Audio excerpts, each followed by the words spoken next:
গত 18 তারিখ প্রায় আনুমানিক রাত 1টায় অগ্নিকাণ্ডে প্রায় 22টা পার্মানেন্ট দোকান ছিল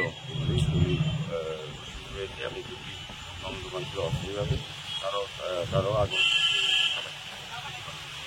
সেদিকে আমরা সেদিনে এসেছিলাম, ভোট ছিল। তারপর আজকে তুমি ব্যবসায়ী সমিতি সভাপতি সম্পাদক আছেন এবং অনেক কাউন্সিলর আছেন, এই ওয়ার্ডের পক্ষ থেকে আসছে সহ ডিসিএম হয়েছে।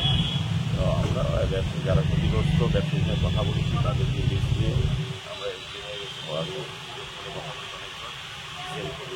আগামী তারা ক্ষতিপূরণ পাবেন, প্রথম কিস্তি তারা পেয়ে যাবে। পরবর্তী সময় আমরা চিন্তা ভাবনা করবো এটাকে নিয়ে পারমানেন্ট কিছু করা যায়।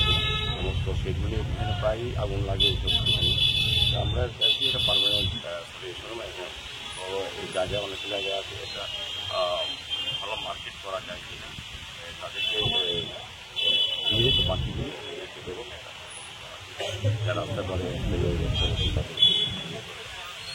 স্বাধীনভাবে ব্যবসায়ীদের যাতে সাহায্য করা যায় সরকারিভাবে। কতজন ব্যবসায়ী? 22 জন, আর 22 জন প্রাইভেটে তাদের শেডের মধ্যে ছিল, আর 2 জন কম ব্যবসায়ী, মোট 24 জন। ঠিক আছে।